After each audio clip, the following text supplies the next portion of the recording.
Bueno, en la clase de hoy entonces vamos a comenzar a analizar lo que se denomina la crisis del keynesianismo.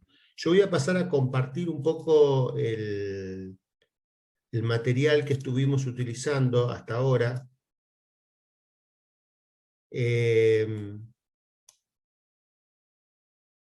Y vamos a partir entonces vamos a iniciar lo que queríamos explicar, ¿no? Recuerden ustedes que nosotros estamos analizando un periodo que se conoce como el keynesianismo.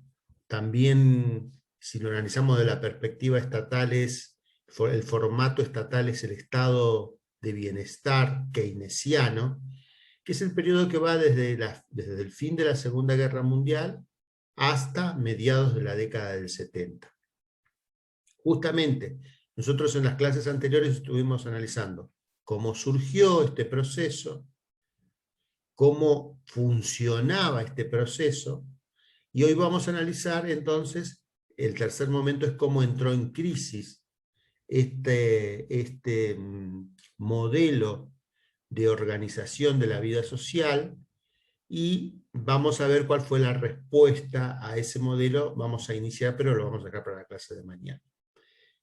Recuerden ustedes que nuestra tesis principal es que el keynesianismo es una respuesta al poder de la clase obrera, según John Holloway, y que de alguna manera esto representó un compromiso entre el capital y el trabajo, siendo que el Estado se comprometía entonces a estabilizar la economía a través de la administración de la demanda, el reconocimiento formal de los sindicatos y el salario fordista, que era lo que analizábamos en la clase anterior, que eran los pilares del keynesianismo.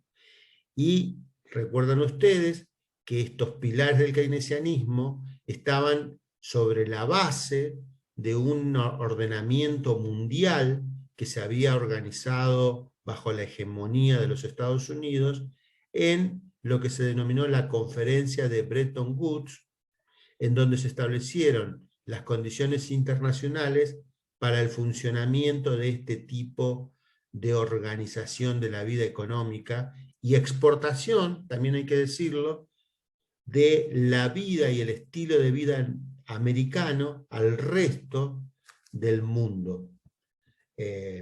Piensen ustedes entonces que después de la Segunda Guerra Mundial, Estados Unidos se convierte en la potencia hegemónica, la cual puede no solo tener el control de la producción de mercancías y la exportación y tener el control del dinero, sino también hay un despliegue para el resto de la economía mundial de su forma y estilo de vida, que es el estilo de vida americano, a través de su industria de la cultura, que es el cine, la televisión y las costumbres del país hegemónico.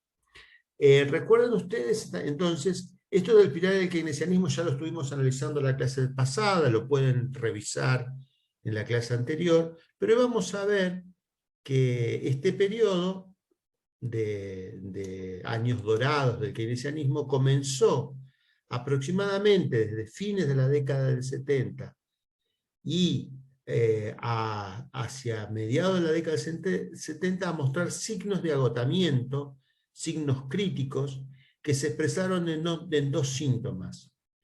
Por un lado, un proceso de estancamiento de la economía. Recuerden ustedes que habíamos informado o habíamos analizado que este periodo se caracterizaba por mantener un ciclo largo de acumulación, en donde, si bien en algún momento se estabilizaba ese ciclo de crecimiento, no necesariamente significaba que venía una crisis o una recesión, sino que era una desaceleración de la economía, pero a mediados de la década del 70 esa desaceleración comenzó a combinarse con otro proceso que se llama la inflación, ¿cierto? La tensión inflacionaria que todo este sistema tenía generó un estancamiento más inflación, lo que se denominó estanflación, y comenzó entonces a mostrar, a ser cuestionado, tanto por los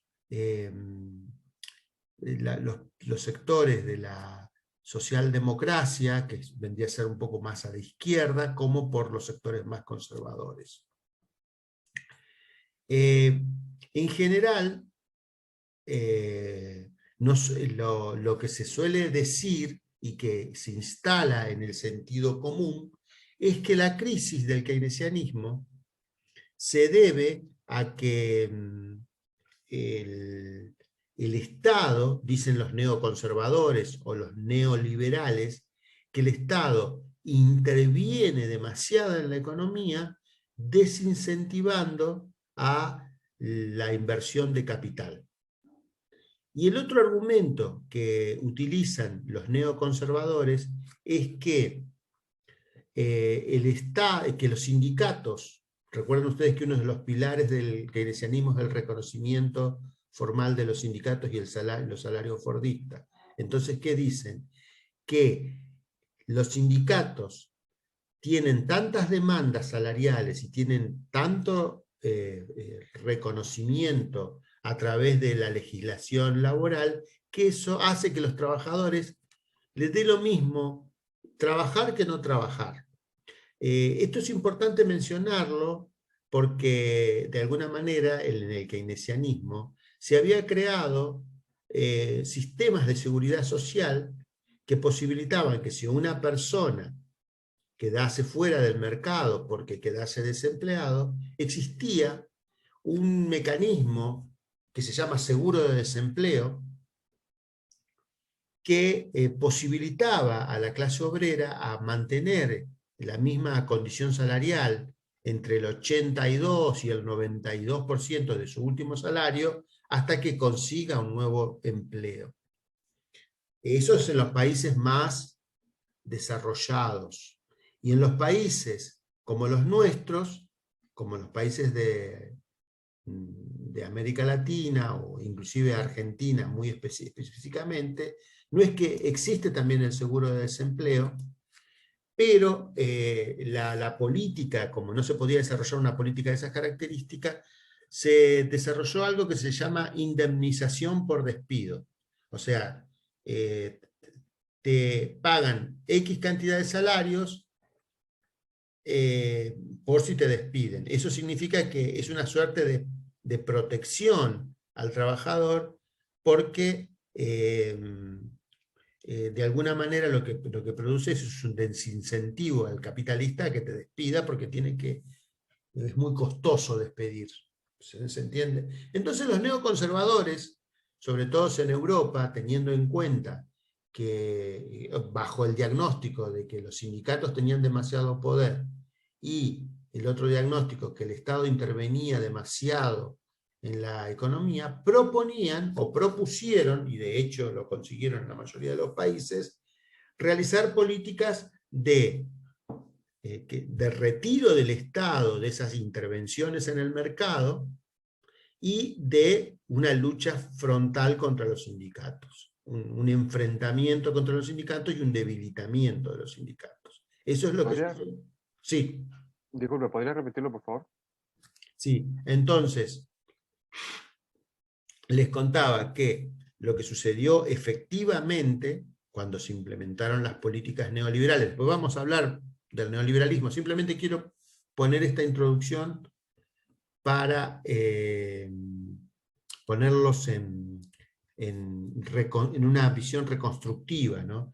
Pero lo que propusieron los neoliberales era, si el problema era el Estado, entonces había que el Estado, que intervenía en el mercado, había que dejar que el Estado deje de intervenir en el mercado regulando, administrando la demanda, como habíamos dicho acá, por un lado, y había que, si el problema eran los sindicatos, había que enfrentar a los sindicatos quitándoles, básicamente, el reconocimiento formal es creando un ejército industrial de reserva, cosa que pierdan el poder de negociación en el mercado. ¿Sí? ¿Se entendió? Bueno, Sí, profe, pero gracias. yo lo que nosotros queremos indicar, de alguna manera, con el ¿Alguien tiene el micrófono prendido y se escucha ahí un ruido de fondo? ¿Alguien tiene el micrófono prendido y se escucha ahí un ruido de fondo? Bueno, lo que nosotros queremos hacer es hablar un poco del keynesianismo en otra clave, en una clave que no sea neoliberal o en una clave que no sea neoconservadora. Ponemos énfasis entonces en que el keynesianismo tiene otros factores que lo llevan a la crisis. Que lo que dicen los neoconservadores omite una dinámica que es propia del desarrollo capitalista y que pone énfasis y culpabiliza a la clase obrera, especialmente de la crisis económica que sufrió el capitalismo en la década del 70, y que nosotros la queremos explicar por una forma un poco más, por lo menos desde otra perspectiva. ¿Sí? Vamos a encontrar que la crisis del keynesianismo tiene múltiples factores que pueden ser explicados. Por un lado, con la crisis del keynesianismo también viene una crisis del fordismo. Recuerden ustedes que habíamos dicho en la clase de inicio del periodo que todo este proceso de intervención estatal llamado keynesiano tenía como base de funcionamiento hegemónica el fordismo. Recuerden que el fordismo era una forma de organización del trabajo en la fábrica en la cual existía una cadena de montaje en la que un trabajador realizaba un trabajo repetitivo y poco calificado durante un periodo aproximado de 8 horas, y a cambio recibía un salario que le permitía un consumo creciente después del trabajo. Aquí un poco está el esquema, ¿no? El keynesianismo entonces era un intercambio, el fordismo. Profe, perdón que lo interrumpa, ¿puede ampliar un poco el power así vemos mejor?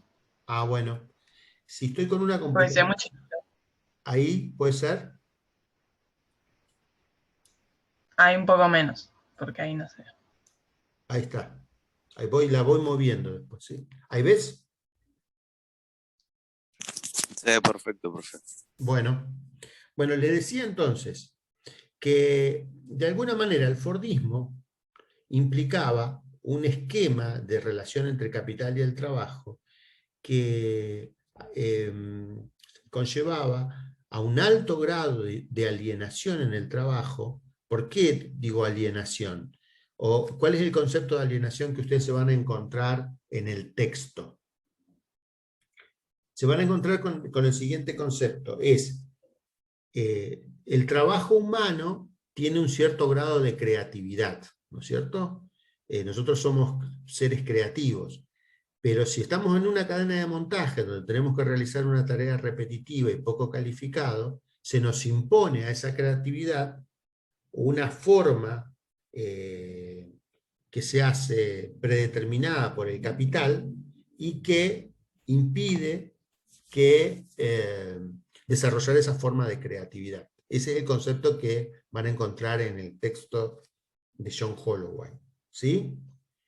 Es decir, que ese grado de alienación en el trabajo se compensa de alguna manera con un relativo y creciente consumo después del trabajo.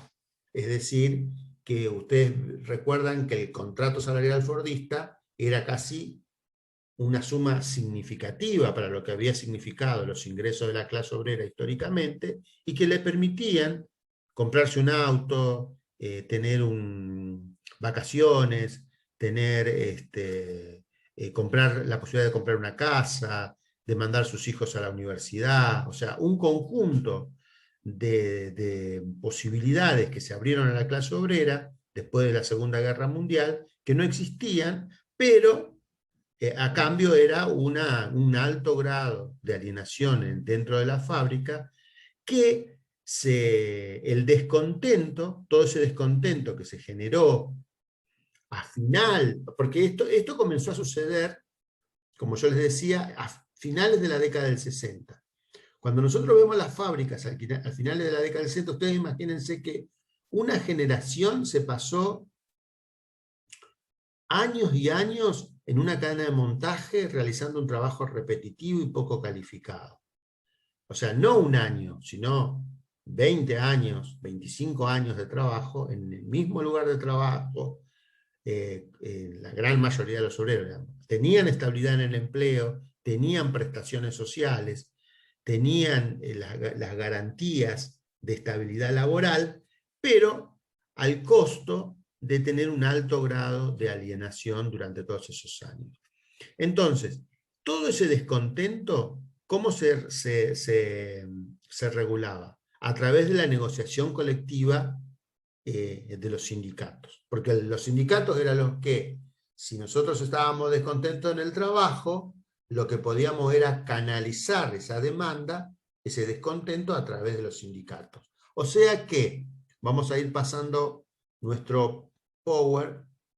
Acá tenemos, entonces, que hay una monetización. ¿Ahí lo ven bien? Sí, profe. Sí, profe. Entonces lo que van a ver que hay una monetización o monetarización, como quieran decirlo, está bien dicho las dos formas, del conflicto sindical. O sea que la forma que tenía el keynesianismo de resolver el conflicto que se generaba por el descontento creciente que se comenzó a dar en las fábricas a finales de la década del 60 e inicios de la década del 70, que se expresó, ustedes van a encontrar en el libro, en huelgas, en tomas de fábricas, en ausentismo de las clases de los obreros, se expresó también en el boicot hacia las empresas. Todos esos mecanismos son muy recurrentes en finales de la década del 60 y principios de la década del 70. Es decir, bueno, la gente deja de ir al trabajo, cae la demanda cada vez más salarios, se pide negociación colectiva y si no se va a la acción directa mediante las tomas de fábricas o el boicot en las fábricas. Entonces, el boicot es crear una situación en la fábrica como cuando ustedes iban a la secundaria y boicoteaban una clase tirando una bombita de olor, por ejemplo, estaban haciendo el boicot a la clase. Bueno, los obreros también hacen esas cosas en las fábricas, como boicotear una fábrica, no sé, parando la cadena de montaje, cortando la luz, todos esos procesos que aparecían constantemente en la década de los 60. ¿Cierto? ¿Qué es lo que estaba revelando este proceso? Estaba revelando que el fordismo tenía una organización poco flexible del trabajo, ¿sí? Tenía una organización donde se separaba un elemento de la fábrica, o sea, un sector de la fábrica, separaba lo que venía adelante y también lo que venía atrás. O sea, separaba la provisión de insumos y también separaba el proceso de comercialización y distribución de esos productos. Entonces, ¿qué es lo que empezó a suceder? Los empresarios, lo primero que hicieron es tratar de negociar con los sindicatos, bueno, pasaron varias cosas a través de esta organización poco flexible de trabajo. Por un lado, lo primero que intentaron hacer los capitalistas es negociar con los sindicatos, donde el dinero representaba el gran lubricante para esa negociación. Pero ese control del descontento que se generaba a través de los sindicatos, cada vez se iba tornando menos efectiva y más costosa para el capital. ¿Se entiende? Entonces, lo que nos enfrentamos en la década de los años 60 e inicios de la década del 70 es que hay una crisis del fordismo, una crisis del mundo fordista. Ahora bien, esa crisis del fordismo que tuvo varias consecuencias, ¿cierto? Varias consecuencias que tienen que ver con este elemento. Por un lado, pone en crisis el Estado keynesiano. ¿Por qué? Porque lo que estamos hablando acá es ¿por qué entró en crisis el keynesianismo? ¿Por qué? Por un lado, vamos a hablar de un elemento acá. Yo puse acá, crisis de las formas y estilos de vida impuestos por el fordismo. El fordismo no representaba simplemente una forma de organización del trabajo. El fordismo, como ustedes ya vieron en Coriat, implica también una forma de organización y un estilo de vida. ¿Por qué? Porque el fordismo expresaba que el hombre era el proveedor en la casa, la mujer en la división sexual del trabajo era la persona que se tenía. Ustedes miren las películas de la década del 50, ¿no? La mujer era la que tenía que encargarse de las tareas del hogar, también era rígida la organización familiar, y los hijos debían ocuparse de estudiar, ¿no es cierto? Y existía también la idea de que, bueno, que había que ir del trabajo a la casa, y de la casa al trabajo, y que la mujer tenía un papel muy específico dentro de esa vida social. Bueno, esto a finales de la década del 60, inicio de la década del 60, también entró en crisis. ¿Por qué? Se preguntarán ustedes, ¿por qué entró en crisis? En primer lugar, porque los modelos y estilos de vida que imponía este sistema no eran aceptados ni por los hijos de los obreros fordistas, ni por... de alguna manera se comenzaron a revelar el movimiento también de mujeres, ¿cierto? Y otra cosa también que sucedió en los Estados Unidos es que con el keynesianismo estaba todo bien si eras blanco, si eras blanco y si eras protestante, pero también si vos te tocaba estar en la comunidad negra, también ahí quedabas como fuera de este modelo de organización. Entonces lo que vamos a asistir en la década de los 60, y finales de la década de los 60 y principios de la década de los 70, es a nuevos estilos de vida, digamos. ¿En qué se expresaron? En lo que nosotros en sociología denominamos, o se llamó, nuevos movimientos sociales en aquel momento, que ya no representaban los movimientos clásicos de los obreros, sino más bien los movimientos contra la guerra de Vietnam, el movimiento de estudiantes que se dio en Francia en el 68, el movimiento... Profe, Sí. una pregunta. ¿Qué dice ahí abajo de monetización del conflicto? La flechita que señala abajo, no puedo leer esa parte. Que esta monetización del conflicto se tornó menos efectiva y más costosa.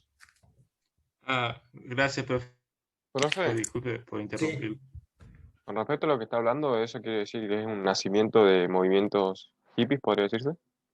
Claro, el movimiento hippie de alguna manera expresa el movimiento hippie, bueno, ustedes piensen que acá salió la Beatlemanía, el movimiento de rock, el movimiento de hippie, el movimiento del movimiento por los derechos civiles de los negros, tanto el sector de Martin Luther King en Estados Unidos como el de Malcolm X, los movimientos de mujeres por la igualdad de género. Todos estos movimientos de alguna manera también estaban criticando este estilo de organización de vida que imponía el fordismo. y por lo tanto criticaban el modo de vida que se imponía desde el Estado, ¿no? Los hijos de los obreros fordistas habían tenido la posibilidad de ir a la universidad, de estudiar, y ellos no querían estar 20 años en una fábrica realizando un trabajo repetitivo y poco calificado en una cadena de montaje. Lo que expresaba más bien el movimiento hippie era la idea de otro estilo de vida, de otra forma de vida, que tenía que ver con, bueno, el lema era sexo, droga, rock and roll en aquel tiempo, pero de alguna manera estaba expresando una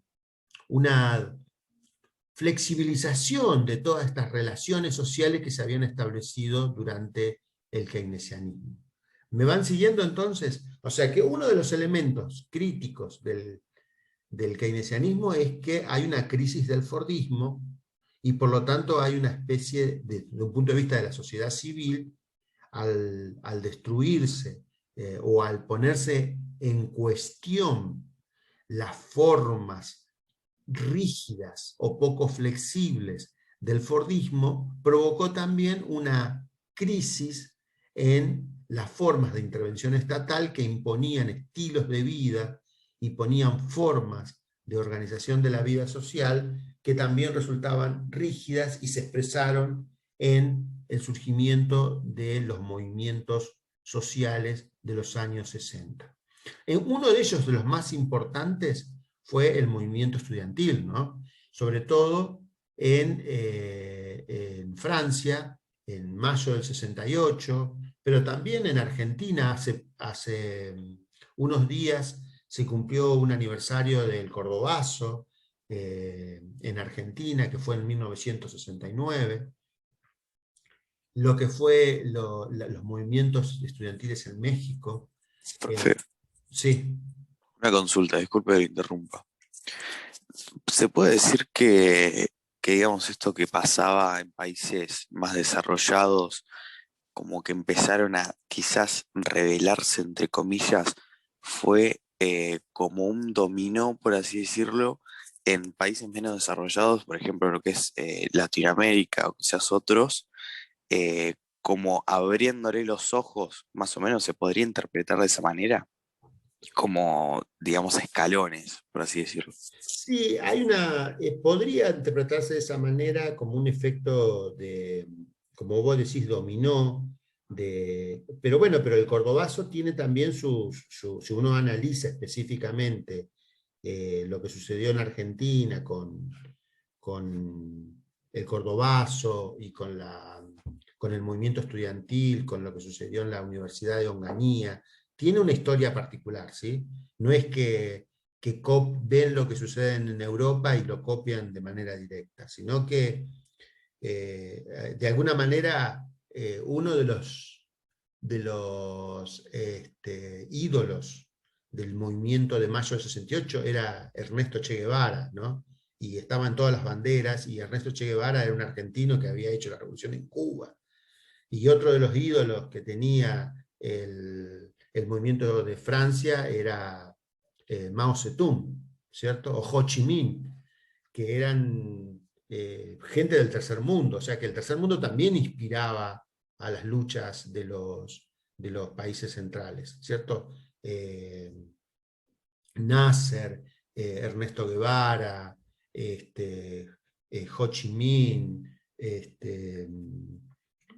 Mao Zedong, toda la revolución cultural china, todos esos procesos también eran inspiradores para los movimientos que se daban en los países de Europa. Así que había un juego entre los dos elementos, no podemos decir que unos copiaban a otros, ¿cierto? Taxativamente, pero sí evidentemente había un movimiento convulsionado que se había iniciado en Europa, pero que se había registrado también en nuestros países casi de manera simultánea, que ponían en cuestión todo este esquema de organización de la vida económica y de la vida social que es el keynesianismo, a partir de la crisis del fordismo, ¿cierto? Entonces, ¿qué es lo que comenzó a suceder? Una de las de elementos importantes que se derivan de la crisis del Fordismo, es que se van a encontrar en el texto de Holloway como que hay una huida del capital de esa mano de obra rebelde, ¿cierto? O sea que lo que hacen los capitalistas es hacer dos cosas. Por un lado, retirarse de algunos países donde los movimientos obreros son muy fuertes, y nosotros vamos a ver durante final de la década del 60, inicio de la década del 70, un proceso de multinacionalización del capital. O sea que los capitalistas, ¿qué hacen?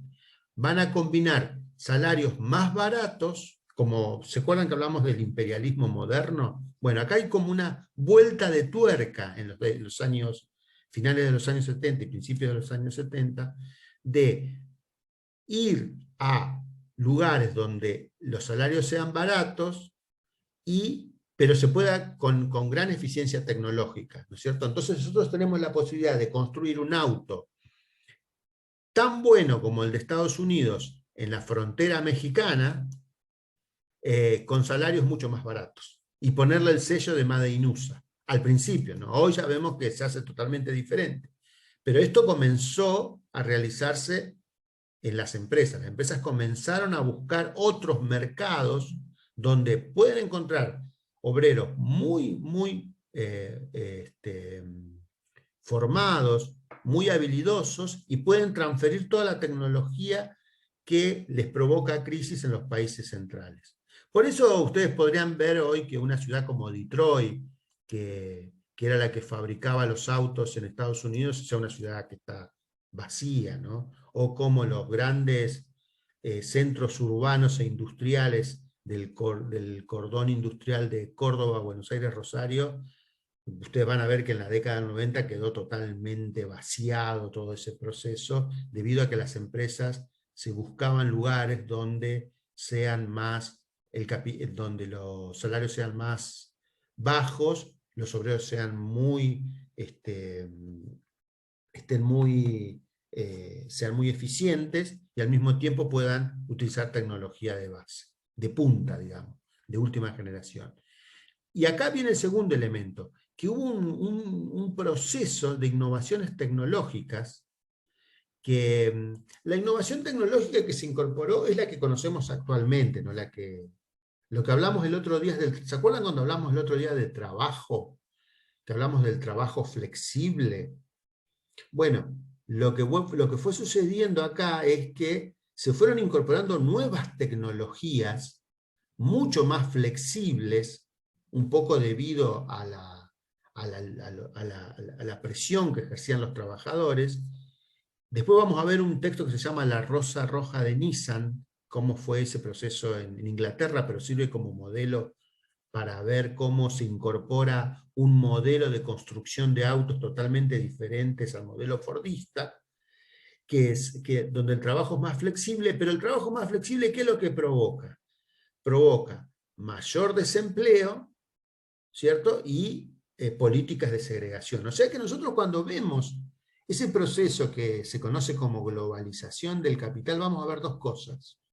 Por un lado, vamos a ver que las empresas se reubican o se desterritorializan.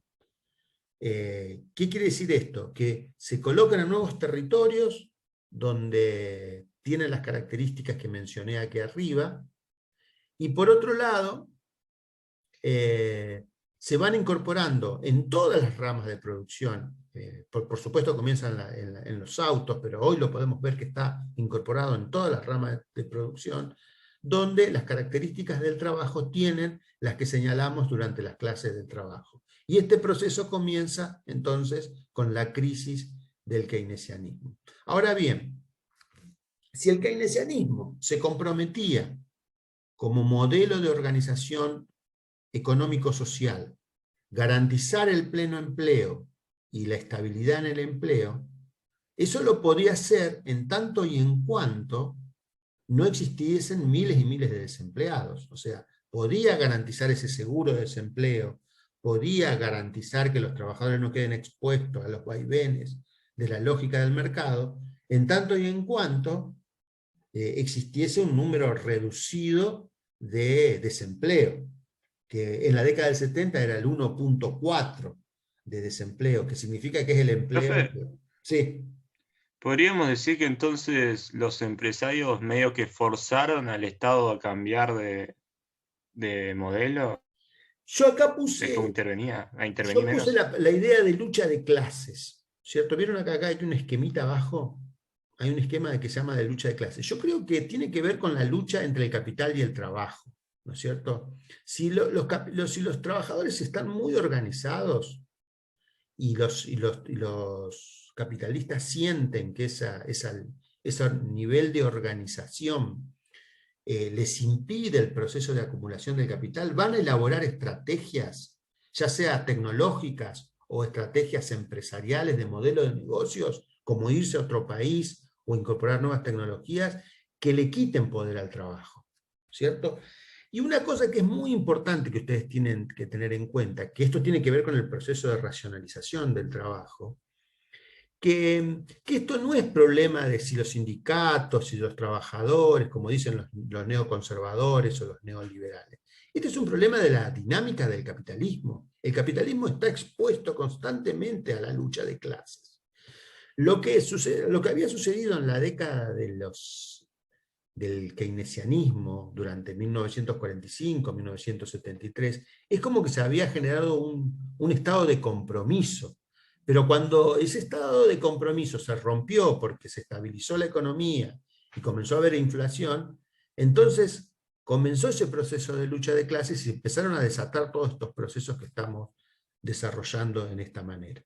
¿Cierto? Hay otro elemento también que tiene que ver con la dinámica capitalista, que es hay una saturación de los bienes de consumo doméstico y la idea de que no se pueden sustituir con nuevos procesos de producción.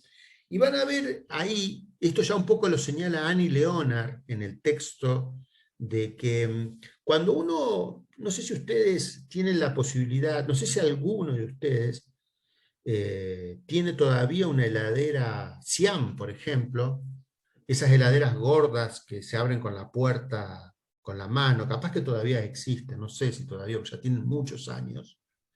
Pero cuando se producía un bien en el mercado fordista, era un bien que iba a durar, sabías que iba a durar, que no necesitabas cambiarlo. Entonces lo que comenzó a suceder es que vos podías tener un televisor, podías tener otro televisor, podías tener un auto, pero no era la necesidad, no existía, no creaban la necesidad, el fordismo, tal como se había iniciado primigeniamente, la necesidad de sustituir constantemente los productos. No, el concepto de obsolescencia planificada, van a ver en Annie Leonard, de que los productos se tornan obsoletos, aparece, digamos, en 50, 60, cuando se dan cuenta de que, bueno, que si se produce un bien que va a durar todo el tiempo, después ¿cómo van a hacer para seguir acumulando? Entonces, hay un proceso, y ahora está exacerbado, sobre todo en estos tiempos, que conecta también con la crisis, con el colapso ecológico que mencionamos aquí, es porque se producen miles y miles y miles de bienes que quedan obsoletos rápidamente, ¿no es cierto? Y eso genera una presión sobre el sistema ecológico, sobre la naturaleza, que hace que el sistema de consumo que se genera en las sociedades actuales ponga en crisis a la relación con la naturaleza. ¿Me van siguiendo entonces? Pero bueno, ¿qué es lo que fue sucediendo aquí? Que los bienes que se creaban en el estancamiento que tenía el sistema también tenía que ver con los bienes que se generaron en el proceso fordista y que no se podían sustituir. Entonces generaron que se tenga que inventar esto de la obsolescencia planificada o la obsolescencia percibida, ¿no es cierto?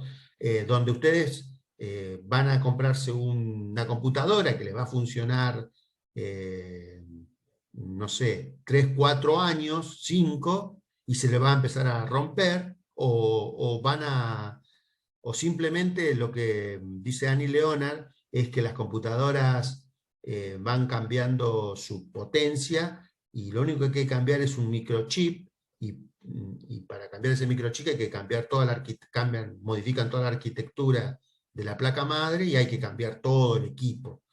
Imagínense todo eso que genera una cantidad de basura, de minerales y de materiales que se utilizan, que bueno, que no hay sistema económico que resista semejante, la naturaleza no va a resistir a semejante presión que ejerce sobre la extracción de minerales y de materiales necesarios para la producción en masa y en serie que se tiene en la actualidad, y la constante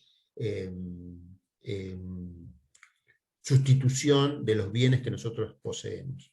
En el caso europeo, en el texto de Annie Leonard se van a encontrar que existe una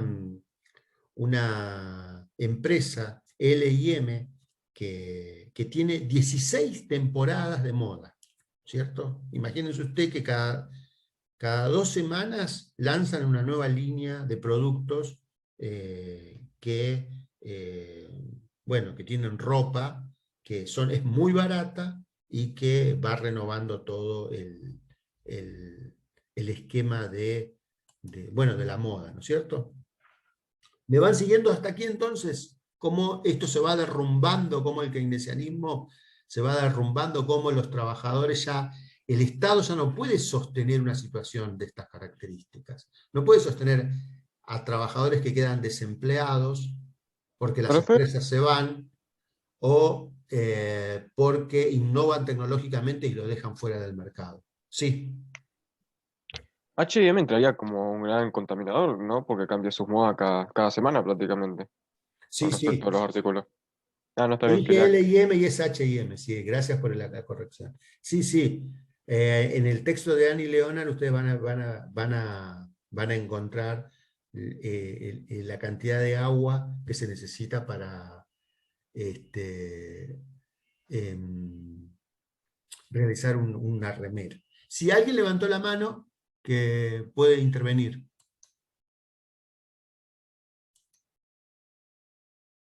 Yo tengo puesto el power y no veo bien.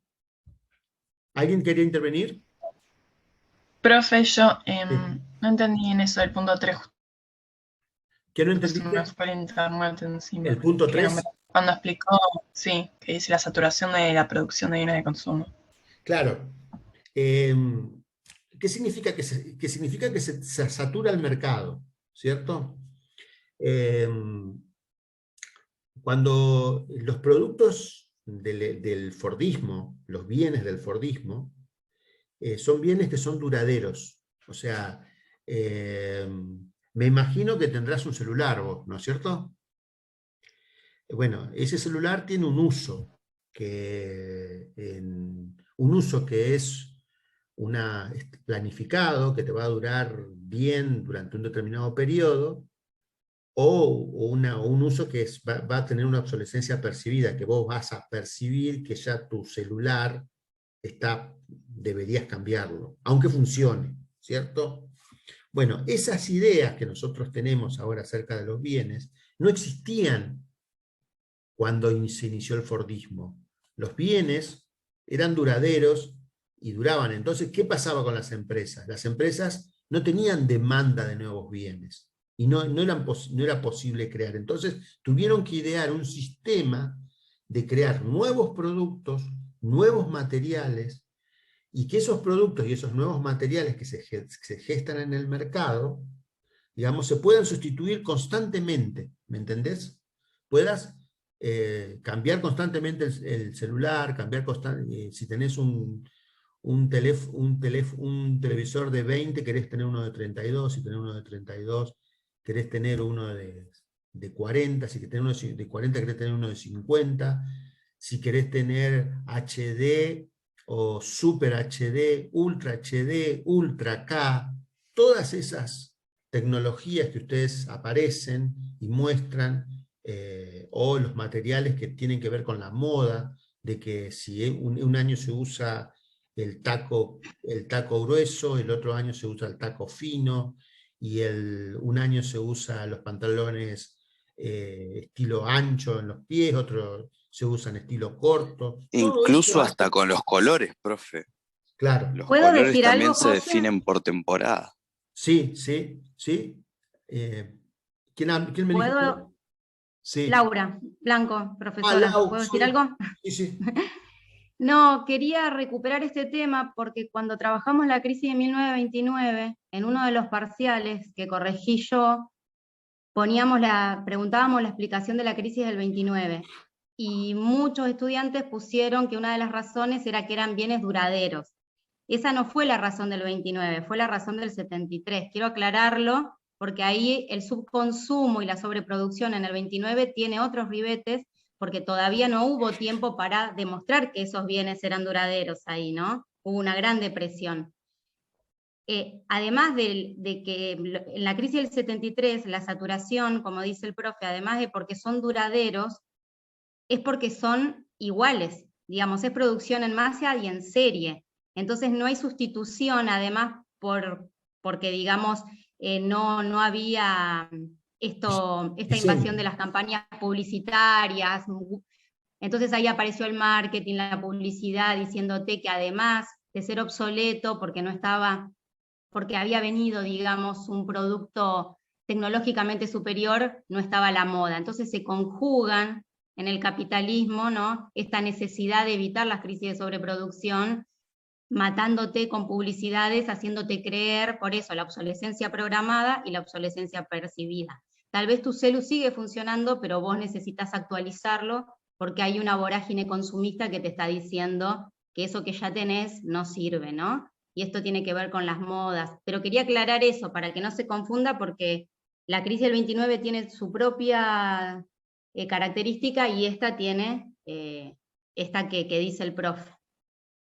Sí, vamos a ver que son dos crisis, una de las dos crisis más importantes que tiene el capitalismo, tanto la del 29 como la de los 70, y que tienen características críticas, como dice, de ciclos críticos, pero que una es una crisis, vamos a definirla, la crisis del 29 como una crisis de sobreproducción de bienes y no consumo de esos bienes, y la crisis de la década del 70 vamos a definirla más adelante, ahora cuando vean bien, se trata de una crisis de liquidez, ¿cierto? Una crisis de gran masa de dinero que no tiene salida de inversión, pero eso lo vamos a desarrollar a partir de algunos elementos que vamos a ir viendo cómo se fueron configurando, ¿sí?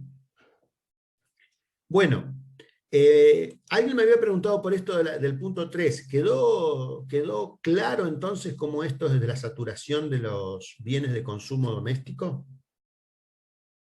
Sí, profe, gracias. Bueno, listo entonces. Vamos a hablar entonces ahora de otro elemento que sucedió que tiene que ver con la crisis del petróleo, ¿cierto? Que se da en el año 1973. En el marco de una guerra, tal como las que ustedes vieron hace poquito, la que están viendo en estos días entre árabes e israelíes en la franja de Gaza. En el año 73 también hubo un enfrentamiento que provocó que los países de la OPEP, que es la Organización de Países Productores y Exportadores de Petróleo, aumentaran el precio del petróleo un 400%. Eso es muy importante que ustedes lo entiendan, y acá ya entramos en otro elemento de la crisis del keynesianismo. ¿Por qué? Porque piensen que todo el sistema de producción fordista se basa tiene como elemento energético de sustentación del modelo los hidrocarburos. Entonces, y los hidrocarburos se producían en su mayor parte y se siguen produciendo en en Venezuela, en el caso de América Latina, y en Medio Oriente, en el caso de los países que son integrantes de la OPEP.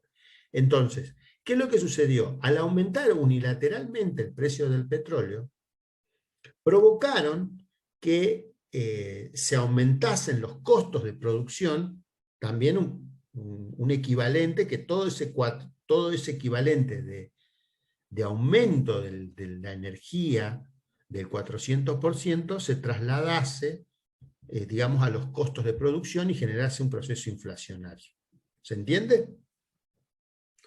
Pero hay una cosa muy importante que tienen que entender, que es que los países que recibieron toda esa masa de dinero en dólares, que eran los países de Medio Oriente, incluido Venezuela en América Latina, que porque aumentó el precio del petróleo 400 veces más, lo que hicieron fue toda esa masa de dinero volver a que recibieron en sus países de origen, la volvieron a colocar en los países, en los bancos europeos y en los bancos norteamericanos, generando una crisis que se llama la crisis de los petrodólares.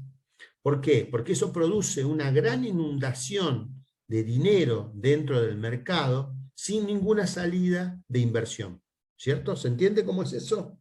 Entonces, ahí comienza otro elemento de la crisis del keynesianismo, que se va a conectar con lo siguiente.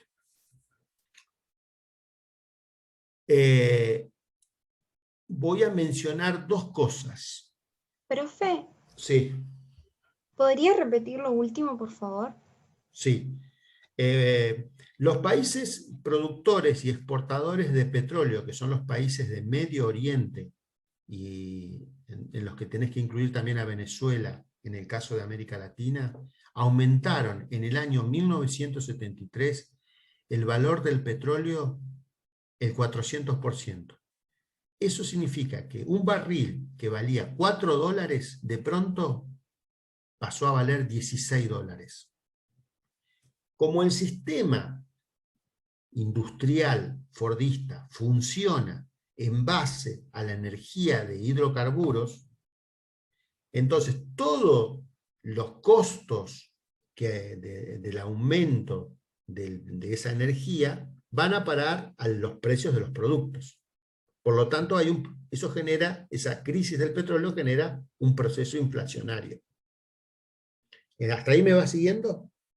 Pero al mismo tiempo, en el mismo instante, los países que comienzan a recibir una masa de dinero importante, como son Arabia Saudita, Irán, Irak, Venezuela, y todos los países de Medio Oriente que tienen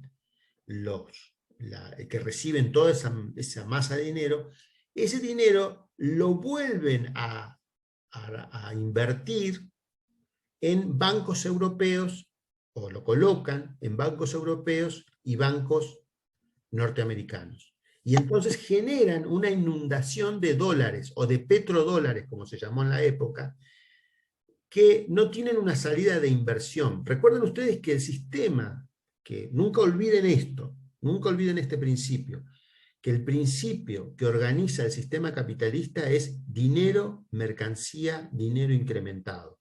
Si el dinero que yo recibí por la venta de una mercancía no lo puedo incrementar, entonces no se cumple la ley del valor.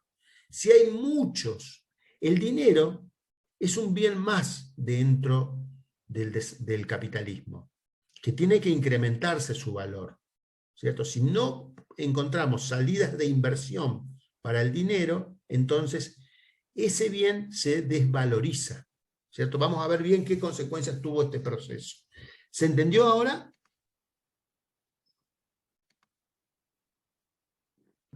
Sí, profe, gracias. Bueno, Belén. Cualquier cosa, me preguntas o lo revisamos.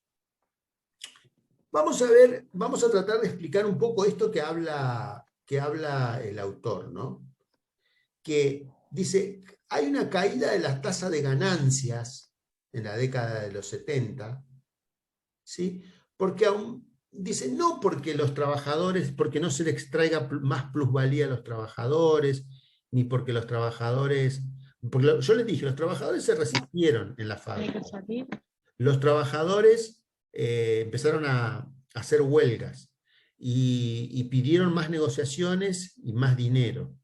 Los capitalistas querían incorporar nuevas tecnologías y los trabajadores se resistían a la incorporación de esas nuevas tecnologías porque consideraban que los despedían. Entonces, para poder incorporar esas nuevas tecnologías, les tenían que pagar más a los obreros. Entonces, lo que hubo es una composición orgánica del capital debido a la lucha constante de clase. Ahora, ustedes me preguntarán, ¿qué es la composición orgánica del capital? Y acá yo le hice un cuadro, ¿cierto? Imagínense una empresa. En una empresa hay dos tipos de capital. Hay un capital que es constante, que tiene que ver con las herramientas y las máquinas que se utilizan dentro de una empresa, que lo que podríamos decir que es trabajo muerto, como menciona Coriat en el texto que ya analizaron. O sea, es producto de un trabajo anterior que se objetivó en una máquina y que se convirtió en un medio de producción, y también hay capital variable, es decir, que hay un conjunto de trabajadores, fuerza de trabajo, que operan esas máquinas, ¿cierto? Ahora, ¿qué es lo que pasa? Cuando el sistema se pone muy, muy rígido, los capitalistas que van introduciendo nuevas tecnologías, que son más flexibles. Entonces, ¿qué es lo que va pasando? Se van incorporando más capital constante y va disminuyendo el capital variable dentro de una fábrica. ¿Se entiende? ¿Qué es lo que va pasando? O sea, si vos tenés una fábrica de autos en 1950, necesitas las máquinas transportadoras, los equipos y esas cuestiones, pero también necesitas muchos trabajadores. Ahora, si ustedes van a una fábrica de autos hoy, se van a encontrar con miles y miles de robots, y van a encontrar pocos trabajadores. Van a encontrar apenas algunos trabajadores que manejan las máquinas. Es decir, que la incorporación de capital constante hace disminuir el capital variable. Entonces, ¿qué es lo que va sucediendo? A nivel general del sistema, si todas las empresas hacen esto, todas las empresas monopólicas hacen esto, lo que va sucediendo es que hay menos extracción de plusvalía, porque recuerden ustedes que según nuestra teoría, quien produce valor en el sistema no es el capital constante, sino el capital variable. O sea, cuando más extracción de plusvalía se genere dentro de un sistema, entonces va a haber más acumulación de capital. Pero si todo el mundo incorpora capital constante, no hay extracción de plusvalía, o va a disminuir la tasa general de extracción de plusvalía. Entonces lo que va a caer, lo que va a haber, como dice acá el texto, es una disminución general de la tasa de ganancia. No de una empresa en particular. Por supuesto que si una empresa en particular tiene la última tecnología y puede competir con otro que no la tenga, va a ganar más plata. Pero el sistema social en su conjunto, como es anárquico, va a haber una tasa de ganancia más baja en su conjunto. Eso es lo que quiere explicar John Holloway cuando combina estos tres elementos: el aumento en la composición orgánica de capital, la lucha de clases y la caída en la tasa de ganancias. O sea que todos estos elementos que nosotros estamos introduciendo en el análisis del keynesianismo, sumados a esto, ¿no? Que también hay no solamente están en contra los capitalistas, sino también hay una suerte de crisis del keynesianismo, porque también se quejan los movimientos sociales, y los obreros también se quejan, o sea, todo el mundo se queja. Todo el mundo está en contra del keynesianismo.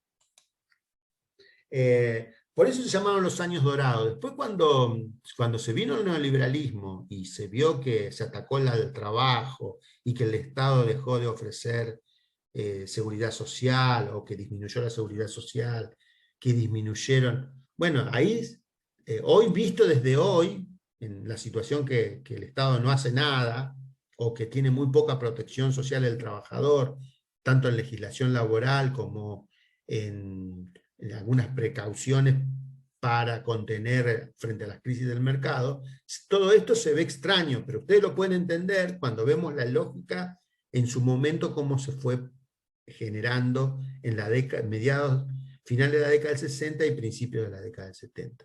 Ahora bien, voy a hablar ahora del golpe definitivo de esta crisis que tiene el sistema keynesiano, que es la caída del sistema monetario de Bretton Woods, ¿cierto? ¿Se acuerdan que yo les dije que en Bretton Woods se estableció, después de la Segunda Guerra Mundial, que Estados Unidos se iba a que todas las operaciones comerciales que se iban a establecer en el mercado de importaciones y exportaciones se iba a utilizar como moneda predominante del dólar?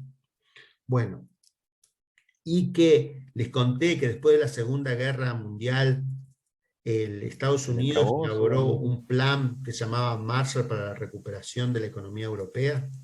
¿Se acuerdan de eso? Bueno, a finales de la década del 60 y principios de la década del 70, el plan Marshall había sido totalmente exitoso. La economía europea se había recuperado totalmente. Tanto países como Alemania, como Francia, como el norte de Italia, y los países escandinavos, esos países habían recuperado totalmente de la guerra y habían recuperado totalmente su economía y competían con sus productos, con sus autos, con sus electrodomésticos, con los países europeos, ¿cierto? Entonces, vos podías tener un auto europeo o un auto norteamericano en la década del 60, a un precio muy competitivo. ¿Qué es lo que fue sucediendo entonces con la recuperación de la economía europea? Ustedes van a estudiar en economía algo que se llama la balanza comercial, ¿sí? ¿Qué es la balanza comercial? La balanza comercial es la cantidad de que un país exporta, es la diferencia entre la cantidad de lo que un país exporta y lo que un país importa, ¿sí?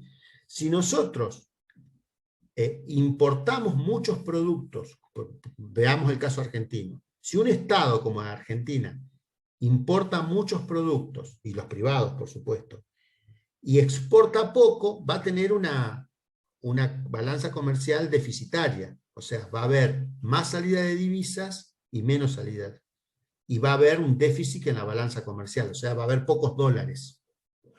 Ahora, ¿qué sucedió en Europa con la recuperación de la economía europea? Absolutamente todo lo contrario. Como vendían tantos productos, tantos televisores, tantos autos, y exportaban muchos autos, muchos televisores, muchos electrodomésticos y muchos bienes que se generaban en Europa, comenzaron a tener balanzas comerciales superavitarias. Como el dólar era la moneda de cambio para todas esas operaciones comerciales, también, junto a la crisis del petróleo, se crearon, además de los petrodólares, los eurodólares, ¿cierto? ¿Qué eran los eurodólares? Eran el cúmulo de masa de dinero de dólares provenientes de la recuperación de la economía europea que podían competir de igual a igual con la economía norteamericana en la producción de bienes, y que generaba eso en algunos países europeos, especialmente los más desarrollados, una balanza comercial favorable que tenían una enorme cantidad de reservas en dólares. ¿Se entiende? Lo que es la recuperación de la economía europea. Ya expliqué lo que era la crisis de los años 70. Entonces acá tenemos eurodólares y acá tenemos petrodólares. ¿Qué decía el sistema monetario de Bretton Woods? Decía que toda la masa de dinero que circulaba, de dólares que circulaba en el mundo, era intercambiable a oro, que ellos se comprometían a sostener el dólar como moneda de cambio en las operaciones comerciales de importación y exportación, y que uno podría ir con esa masa de dinero e intercambiarlas por dólares. ¿Qué es lo que sucedió en la década de los 70? El presidente Nixon, cuando los países europeos, cuando vieron que la moneda de dólar era abundante, cuando vieron que tenían balanzas comerciales superavitarias, como todo bien, fueron a reclamar, por así decirlo, estoy contándolo un poco un cuento, pero no es exactamente así, pero lo cuento de esta manera para que ustedes lo entiendan. Reclamaron a Estados Unidos transformar esa masa de dinero de dólares en oro, tal como se había establecido en Bretton Woods. En el año 1971 el presidente Nixon dijo que no existía más el sistema dólar-oro, o sea que se cae el sistema monetario internacional que se había establecido después de la Segunda Guerra Mundial. Y por lo tanto, el sistema social en su conjunto se crea un descontrol, porque no hay ningún país, o sea, si vos utilizás dólares, no es que el dólar va a tener un respaldo en oro. Si vos utilizás dólares, vas a confiar en los dólares porque la economía americana sigue siendo fuerte. Si vos utilizás monedas, bueno, ustedes saben que la economía europea después se unificó y se creó la Unión Europea, y en la Unión Europea, bueno, ahora se discute si se desintegra o no se desintegra. Hubo un problema ahí que tuvieron hace pocos años con la salida de Inglaterra del sistema de la comunidad, de la Unión Europea, y tienen una moneda que se llama euro, que es con la moneda que se comercia dentro de la Unión Europea. O sea, todo el sistema de Bretton Woods que existía de comercio internacional se decae y comienza una liquidez de moneda internacional. O sea, el mercado internacional de bancos están inundados de petrodólares, de eurodólares, sin una salida financiera, sin una salida lucrativa. ¿Por qué? Porque ya los mercados están saturados. Entonces, ¿qué es lo que comienza a suceder en la década de los 70? Comienzan a dar préstamos, ¿sí? Se comienzan a dar préstamos. De hecho, ustedes, cuando analicemos el caso argentino, van a ver que la mayor endeudamiento de la Argentina se da en un momento que es la dictadura militar, que justamente comienza en 1976. ¿De dónde vienen todos esos préstamos de dinero fácil que obtienen los países, tanto del tercer mundo como del primer mundo, o como las personas individuales que toman préstamos para comprarse autos o toman préstamos para comprarse viviendas? Comienza entonces de este proceso de liquidez internacional del dinero que busca salidas lucrativas a través de préstamo y especulación financiera. Que de alguna manera lo que está sucediendo desde la década del 70 a la fecha, y que producen cada tanto, después lo podríamos inclusive definir, 1995, 2008, 2011, bueno, se podrían hacer todas las crisis, 1997, la crisis, lo que fue la crisis del efecto de tequila, la crisis de la deuda, la crisis de los rusos, la crisis argentina del 2001, todas las crisis que ustedes vienen viendo que son a través de caídas de los sistemas financieros, tienen su origen en este momento en el cual se rompe el ordenamiento internacional establecido en Bretton Woods, y que después vamos a pasar a analizar más adelante. O sea que vemos que lo que podemos sacar como conclusión es que si nosotros tenemos que analizar la crisis del keynesianismo, no podemos poner solamente énfasis en que la culpa de la caída del keynesianismo se debe a los sindicatos y a la intervención del Estado. Como verán, la dinámica capitalista en su anarquía de la producción generó un conjunto de procesos, tanto económicos como sociales, que derivaron en una dinámica financiera como la conocemos actual, que hacen imposible, casi imposible, y que las corporaciones tengan mucho más poder que algunos estados.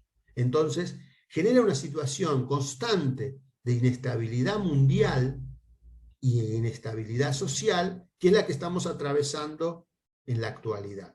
Después vamos a ver cómo el neoliberalismo intentó estabilizar o dar una respuesta a este proceso y cómo agravó aún más toda esta dinámica, o cómo legitimó toda esta dinámica que se había gestado con la crisis del keynesianismo.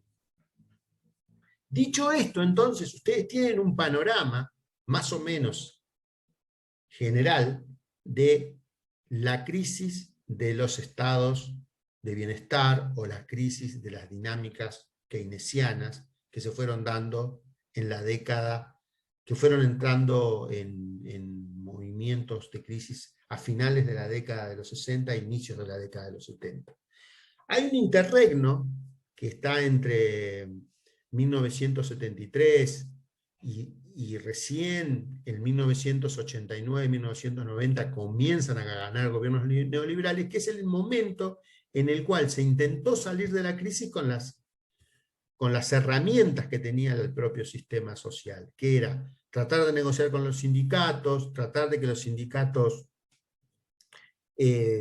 bajen sus demandas, y ahí en ese momento fue cuando se demostró que en realidad esos sindicatos eran grandes maquinarias de poder, pero que no tenían ninguna sustancia, porque eran grandes burocracias, pero que no tenían ninguna posibilidad de dirección de las bases sociales. Entonces ahí un poco deviene esa idea que nosotros tenemos de que los sindicatos son como grandes aparatos de sindicalistas que mantienen cierto control, pero que no tienen ninguna incidencia en su base social. Se mostraron como, dice, como organizaciones muy grandes, pero sin sustancia, sin apoyo de su base social. Entonces no se pudo resolver la crisis con las herramientas que tenía el sistema dentro de los países. No se pudo resolver, ¿por qué? Porque se rompió un poco el compromiso de clases que se había establecido en el keynesianismo debido al estancamiento y la inflación, y porque los empresarios comenzaron a buscar otras estrategias. La innovación tecnológica, la desterritorialización, o sea, fueron a buscarse nuevos lugares. Por eso, si ustedes se preguntan hoy, ¿cuáles son los países más industrializados del mundo? Y bueno, van a encontrar que en América Latina el país más industrializado y la 10ª potencia industrial del mundo es Brasil. Que la India es otro. ¿Ustedes escucharon hablar de la sigla BRICS? ¿Alguien sabe lo que es el BRICS? Sí, profe. Yo escuché, El no bloque me acuerdo. económico entre Brasil, Rusia, India y China, ¿puede ser? Exacto, y ahora le pusieron una S que es Sudáfrica, ¿cierto? De Sudáfrica. También, ¿cierto? Ahora le ponen BRICS con S. ¿Qué significa? Que son los países que dinamizan la economía mundial. Fíjense ustedes que no son los países. Yo hablé el primer día acá, que hay una guerra comercial entre China y Estados Unidos. No son los países que generaron la hegemonía. Estados Unidos no tiene más la hegemonía que tiene en la Segunda Guerra Mundial. Ahora son esos países los que dinamizan la economía mundial. Y eso generó una guerra comercial. Bueno, después podemos hablar un poquito más de esto, qué consecuencias sociales y políticas y geopolíticas produce todo este proceso. Bueno, gente, ¿hay alguna consulta, algún comentario, alguna duda que tienen sobre este tema? Yo, profe, no entendí muy bien lo de los eurodólares. Delfina. Imagínate entonces que, imagínate Europa después de la Segunda Guerra Mundial, totalmente destruida. ¿Cómo fue ayudada Europa? Con el Plan Marshall. El Plan Marshall, ¿qué función tenía? Una doble función. Reconstruir Europa y hacer que en Europa no avance el comunismo. A mediados de la década de los 60, finales de la década del 60, el Plan Marshall había sido totalmente exitoso. Europa se había recuperado económicamente y podía competir en el mercado internacional con los Estados Unidos. Recordá que a finales de la Segunda Guerra Mundial, Estados Unidos era el país dominante que colocaba todos los productos en el mundo, porque era el país que no había sido destruido. Ya a finales de la década del 60 y principios de la década del 70 competían entre sí Europa y Estados Unidos en la venta de cualquier producto que te puedas imaginar que se pueda conseguir en el mercado internacional. Autos, electrodomésticos, indumentaria. Entonces, ¿qué es lo que va sucediendo en los países? Los países, como los europeos de los años 60, más industrializados, comenzaron a tener lo que se llama un superávit comercial, ¿viste? O sea, vendían mucho y compraban poco. Entonces te queda una ganancia, un superávit. Ese superávit, ¿en qué moneda la tienen? En dólares, porque era el acuerdo que se había establecido en Bretton Woods. Entonces, los países europeos, al ver que tenían una gran masa de dólares, que cuando ustedes tienen que pensar lo siguiente, la moneda, el dinero, también se desvaloriza. Bueno, no lo van a saber si somos argentinos. Ustedes saben que la inflación genera desvalorización de la moneda. Pero si hay una gran masa de dinero, como es el dólar, y que vos ves que hay mucho, ¿qué es lo que vas a pensar vos? Que va a caer su valor. Entonces, ¿qué es lo que vas a intentar hacer? Para salvar su valor, los países europeos intentaron cambiar ese dinero por el oro comprometido en Bretton Woods. ¿Qué es lo que hicieron los norteamericanos? Evidentemente no habían cumplido la idea de que iban a mantener una masa de oro equivalente a la masa de dinero que circulaba en el mercado, y dijeron que ellos no podían comprometerse a intercambiar esa masa de dólares excedentarios por el oro que ellos tenían en reserva. Y entonces se acabó el sistema de Bretton Woods. ¿Se entiende lo que entendiste, Delfín, ahora? Entonces se produce una gran liquidez. Liquidez significa que hay una gran masa de dinero. Es como si vos tuvieras los bolsillos llenos de dinero, tus bolsillos llenos de dinero a un país, y no se sabe dónde invertir ese dinero para que genere mayor cantidad de dinero. ¿Sí? Entonces, una de las cosas que surgió en la década de los 70 es que con ese dinero se podían dar préstamos. Por eso aparecen las crisis de la deuda, si vos mirás la cantidad de préstamos que se dan, mirás las estadísticas de préstamos en la década del 70, vas a encontrar que la gran cantidad de bancos europeos y norteamericanos le dan préstamos a Polonia, a Argentina, a Perú, a Brasil, a todo el mundo le dan préstamos. ¿Cierto? ¿Para qué? Para que después se lo cobren con intereses.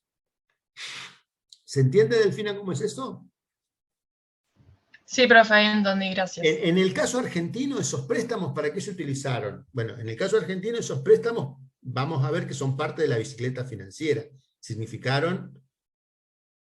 Bueno, después vamos a explicar lo que es la bicicleta financiera. Y en el caso de Brasil, por ejemplo, que es otro modelo que tomó mucho préstamo durante la década del 70, sirvió para industrializar su economía. O sea, Brasil se industrializó y Argentina lo que hizo fue, la burguesía argentina que tomó esos préstamos, fue colocarla de vuelta en el mercado financiero para valorizar el dinero financieramente. O sea, vos pensás que el dinero se puede valorizar de manera financiera también. O sea, suponete que vos tenés una cantidad de dinero, suponete 3 millones de dólares. Con esos 3 millones de dólares vos podrías comprarte una fábrica o comprarte tierras o colocarla en el banco.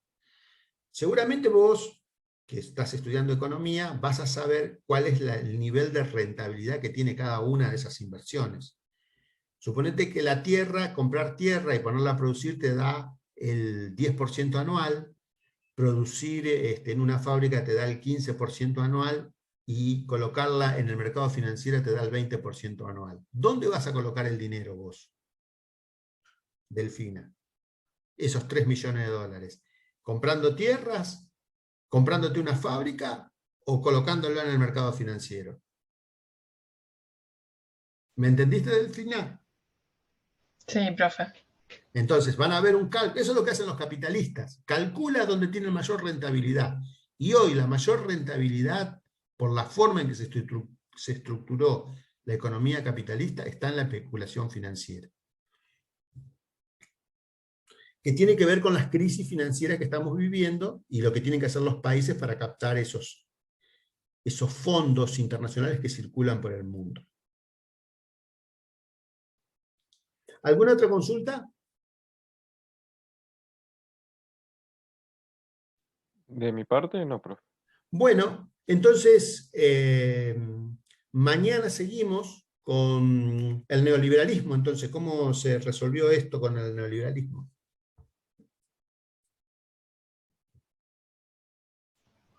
Hasta mañana, gente. Bueno, hasta mañana, profe. Hasta Gracias por la mañana, clase. profe, muchas Chao, gracias. profe, gracias.